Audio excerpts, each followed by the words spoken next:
मेरे पिता केदार साहब और मुझसे मेरी छोटी बहन सुअंशो के साथ जबरन बुरा काम एवं प्रताड़ित करने के संबंध में निवेदन है कि मैं सुअंशो D1 PW1 उम्र 16 बरस पिता के सुअंशो थाना के निकट रहने वाली हूँ। मैं और मेरी छोटी बहन D2 एज 14 ईयर्स मेरे दो छोटे भाई मन्नू एवं प्रिंस के साथ रहते हैं। Those two way not examine the brothers साथ रहते हैं। मेरी मम्मी को मेरे पिता बराबर मारपीट करते थे। 2007 में मेरी माँ राधा कुमारी आत्महत्या कर ली। मेरी मम्मी को मेरे पिता बड़ा मारपीट करते थे। 2007 में मेरी माँ राधा कुमारी आत्महत्या कर ली। कारण पता नहीं चला। माँ के मरने के बाद पिता केदार से डरा धमकाकर जबरन मुझसे छोटी बहन के साथ बुरा काम करने लगे। डर से हम दोनों बहन कुछ नहीं बोलते थे। जब हम लोग बड़े हो गए हैं और विरोध करते हैं, इसलिए मेरे पिता ज़बरदस्ती नींद की दवा खिलाकर बुरा काम करते हैं। मैंने अपने अंकल सुरेश कुमार DW2 को नानी घर भेजा तब मौसी से फ़ोन पर बात हुई। पापा के फ़ोन से छुपकर मौसी से बात कराई, तब हम दोनों बहन लिखित रूप से सारी घटना को दे रही हूँ। मैं चाहती हूँ कि पापा के ऊपर इस घिनौनी हरकत के लिए कठोर सज़ा मिले और हम लोग नानी के पास सुरक्षित पहुँचाए जाए। वर्ष 2011 में मैं प्रेग्नेंट थी जब मेरे पापा ने महिला डॉक्टर के पास गर्भपात करा दिया। प्रति सुअंशो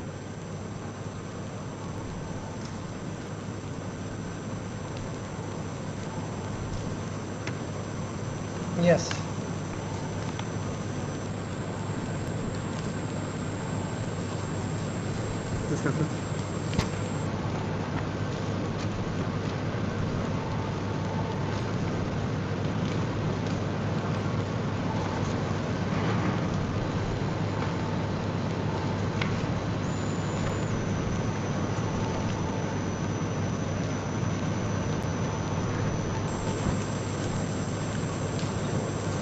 I Yes. given lot of short notes that Yeah.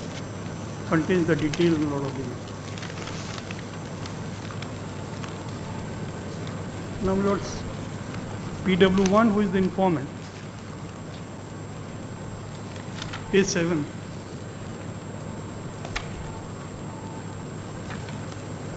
Yes. मेरी मम्मी का नाम राधा देवी था। सन 2007 में मरी थी। मैं सुबह उठी तो मम्मी को फांसी लगाकर मरे हुए पाया। पापा बोले कि पुलिस से कहना है कि मम्मी अपने से फांसी लगा ली। घटना के एक रोज़ पहले पापा मम्मी को मारे थे। पापा को मम्मी के साथ हमेशा झगड़ा झंझट होते रहता था। मेरी मम्मी के जीवन काल में मेरे पापा मेरे साथ मेरी बहन के साथ गलत काम करते थे। मेरे पापा मेरी इच्छा के विरुद्ध गलत काम करते थे। इसका विरोध मेरी मम्मी करती थी। मेरे पापा गलत टच करते थे जिसे मम्मी देखती थी तथा मैंने भी मम्मी को बताई। भारत से जब मम्मी मर गई उसके बाद मेरे पापा मेरे साथ गलत करते थे। मेरे साथ सोते थे और कहते थे कि अपना अंग प्रदर्शित करो। मेरे साथ पापा के द्वारा गलत करने में मेरे पेट में बच्चा ठहर गया था। मेरे पापा 2011 में एबॉर्शन मेरा करवाए थे। मेरे साथ पापा नींद की दवा खिलाकर गलत करते थे तथा गलत काम का वीडियो भी बनाते थे। इस बात को शिकायत अपने अंकल श्री सुरेश कुमार DW2 से किया था तथा मेरे अंकल इस बात की सूचना मेरी मौसी को दिए थे। 2010 में मेरी मौसी कंप्लेंट की थी। 2010 में मेरी मौसी कंप्लेंट की थी तो मेरे पापा मुझे पटना में जाकर कुछ अन्य लोगों के साथ साथ पिस्तौल के साथ डरा धमकाए। उसके बाद हम लोग झूठ बोल दिए। इसके बाद हम लोग आराम में पापा के यहाँ रहने लगे। इसके बाद 11 में वर्तमान घटना घटी। घटना के बाद 3 बार नगर थाना में सूचना दी। पैराग्राफ 5। 3 बार नगर थाना में सूचना दी और कोई कार्रवाई नहीं हुई। तब मैं इसका शिकायत भगनी निवेदिता विद्यालय के प्रिंसिपल से की, जिस पर वो बोली कि तुम अपने अंकल से बताओ और वो तुम्हारी माँ को मौसी को बताएं। जब वे लोग कुछ करेंगे तब हम लोग सपोर्ट करेंगे। मेरे पापा मुझे ब्लू फिल्म गंदा गंदा दिखाते थे, फिल्म में जैसा रहता था वैसा ही करने को मुझे कहते। गलत टच से मेरा मतलब मेरा चेस्ट और टॉयलेट वाले रास्ते भी टच करते थे। उपरोक्त बातों की सूचना मैंने भी अपने प्रिंसिपल को दी थी। मेरा बयान पुलिस और मजिस्ट्रेट साहब के समक्ष भी हुआ था। अभियुक्त जो मेरे पिताजी हैं मैं पहचानती हूँ। मेरे दादा जीवित नहीं हैं। मेरे पिताजी 2 भाई हैं। मेरे पापा बड़े हैं तथा चाचा सुरेश छोटे हैं। मेरे अंकल और मेरे पापा एक ही साथ रहते हैं। अभी मैं नानी के यहाँ रहती हूँ। मेरे पिताजी घर के मालिक थे। हम लोग एवं मेरे भाई तथा चाचा का खाना पीना मेरे पिताजी ही मेंटेन करते थे। हमारे पिताजी दही मलाई की दुकानदारी करते थे। मैं भी भाई एवं बहन हूँ। मैं 2 भाई 2 बहन हूँ। मेरा नाम सोनसो, मेरी बहन का नाम सोनसो, भाई का नाम मन्नू कुमार तथा प्रिंस कुमार है। चारों भाई बहनों के पढ़ाई लिखाई तथा खाना पीना का खर्च मेरे पिताजी वहन करते थे। स्कूल के किताब एवं कॉपी का खर्च मेरे पिताजी देते थे। मेरी माँ की मृत्यु के बाद केस हुआ था। वह केस टाउन थाना में हुआ था। उस केस का नंबर नहीं बता सकती। वह केस 2007 में हुआ था।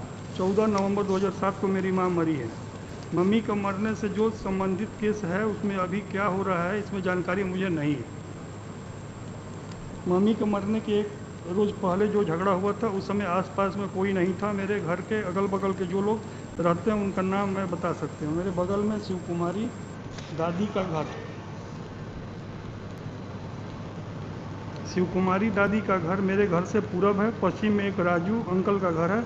मेरे घर के उत्तर किसका घर है मैं नहीं कह सकती। दक्षिण किसका घर है मैं नहीं बता सकती। जो मेरे साथ घटना घटी मैं उस घटना स्थल की जानकारी मुझे, घटना स्थल को मैं चौहद्दी नहीं कह सकती। घटना स्थल के चौहद्दी गवाह में मेरी बहन है। घटना जो मेरे साथ घटी तो उसकी सूचना अपने प्रिंसिपल तथा एक फ्रेंड को भी दी थी।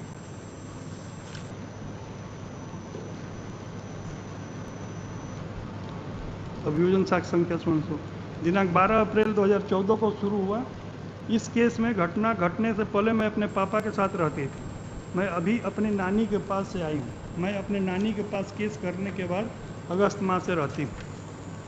इस केस में घटना घटने से पहले मैं अपने पापा के साथ रहती थी। अभी अपने नानी के पास से आज आई हूँ। मैं अपने नानी के पास केस करने के बाद अगस्त माह से रहती हूँ। मेरी माँ की हत्या का केस हुआ था। यह केस मेरी मौसी ज्ञानती कुमारी गौड़ ने किया था। मुझे नहीं पता कि हत्या वाले केस में मेरा नाम गवाह के रूप में थे या नहीं। पुलिस ने मुझसे पूछताछ की थी। यह मुझे नहीं पता कि मेरी मौसी ने हत्या का जो केस, उस केस में मेरे तथा मेरे पिताजी द्वारा गलत काम करने के तत्वों का उल्लेख है कि नहीं। मेरे घर के पास में जोड़ा मंदिर है। उस मंदिर में शाम में पूजा होती है। सुबह में होती है कि नहीं मुझे नहीं पता। वह जोड़ा मंदिर मेरे घर के पीछे एक घर है।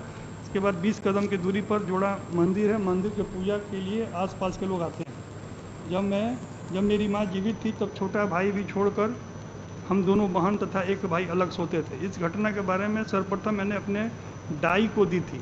दाई मीन्स मेड सर्वेंट। दाई ने कुछ कार्रवाई नहीं की। मैंने मेरे साथ घटित घटना की सूचना मैडम से कहने पर वो एक लेडीज़ को दी थी।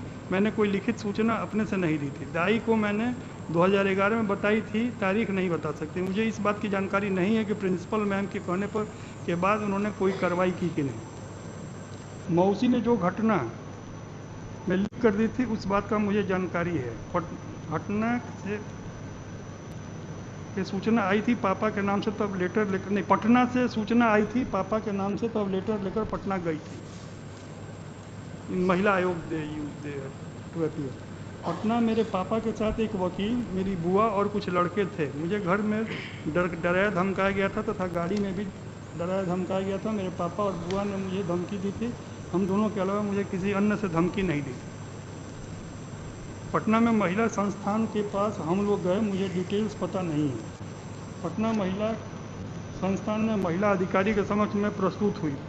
वहाँ उस समय मेरे अलावा वहाँ महिला पदाधिकारी थी। आज मैं यहाँ पर जो गवाही दे रही हूँ तो मुझे कोई डर भय नहीं है। महिला पदाधिकारी के पास जब मैं चैम्बर में गई थी तो जो सवाल पूछा गया उसका उत्तर मैं डर और धमकी की वजह से दी थी। वहाँ मैं इस बात कही थी कि मेरे पापा मुझे ठीक से रखते हैं। उसके बाद मैं पापा और बुआ के साथ घर वापस आ गए। मैंने पापा बुआ दरवा डराने धमकाने की सूचना मैंने लिखित रूप से कहीं नहीं दी।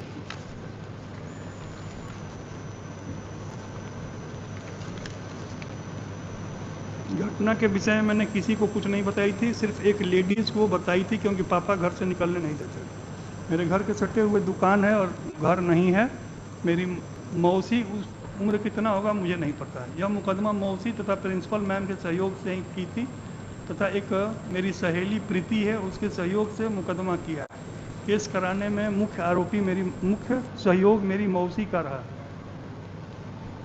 मेरी मौसी की शादी नहीं हुई है। मेरी मौसी एमए है और अभी आगे पढ़ रही है। आज मैं अपने मौसी के साथ न्यायालय आया हूँ। मेरी मौसी मॉडल नहीं है, बल्कि एक साधारण लड़की है। मेरी मौसी किसी लड़के के साथ उठना बैठना नहीं होता है। मेरी मौसी प्राइमरी शिक्षिका है। स्कूल का नाम नहीं जानती हूँ। स्कूल गया में रफ़ीगंज में अवस्थित है, जो सरकारी है। मेरी मौसी महिला संस्थान की सदस्य है। मेरी मौसी उस महिला संस्थान की सदस्य नहीं है जहाँ मैं उपस्थित हुई। मैं पटना 2009 या 2010 के लगभग गई थी। दोपहर के समय गई थी तथा कथित घटना के बारे में मैं महिला आयोग के सामने यह कहकर चली गई कि मेरे पापा झूठे मुझे ठीक से रखते हैं, क्योंकि मुझे डराया धमकाया गया था। पापा के मोबाइल से मैंने सूचना दी थी। फ़ोन करने का सबूत नहीं है कि मैं कर रही। मेरे प्रिंसिपल मैम का नाम कुंदन देवी है। इस बात को मैं अपने गवाही में दिलवा सकती हूँ। मेरे पापा एक्स फिल्म मुझे दिखाते थे और इस बात का सबूत है, और कोई सबूत नहीं है। मोबाइल में मेरे पापा फिल्म दिखाते थे। मोबाइल से मेरे पापा मेमोरी कार्ड निकाल लिए थे, इसलिए मेरे पास कोई सबूत नहीं है। मेरी माँ के जीवन काल में मेरी मौसी कभी कभी आया जाया करती थी। गर्भवती होने की जानकारी मुझे पहले 2011 में हुई थी। डॉक्टर निर्मला के यहाँ पता चला था। डॉक्टर का लिखित सबूत मेडिकल रिपोर्ट को पापा ने जला दिया था। मेरा एबॉर्शन डॉक्टर निर्मला वर्मा के यहाँ नहीं हुआ था, बल्कि निर्मला वर्मा द्वारा भेजे गए किसी अन्य डॉक्टर के यहाँ हुआ था। आरा में बाईपास स्थित किसी महिला डॉक्टर के यहाँ मेरा एबॉर्शन हुआ था, जिसका नाम मुझे नहीं मालूम। मैं अभी अपने मौसी के पास रहती हूँ और वहीं मुझे पढ़ाती है। ऐसी बात नहीं है कि मैंने जो बयान दिया है वो मेरे मौसी के कहने पर दिया, बल्कि जो घटना मेरे साथ घटी है वही बयान मैं आज ही न्यायालय में, यानी आज बयान देने के पहले मैं थाना में और मजिस्ट्रेट के पास भी बयान दी हूँ। ऐसी बात नहीं है कि जो मैं आज बयान दे रही हूँ उसका वकील साहब के कहने पर दी हूँ, बल्कि जो मेरे साथ घटी है वही बयान आज मैं दे रही हूँ।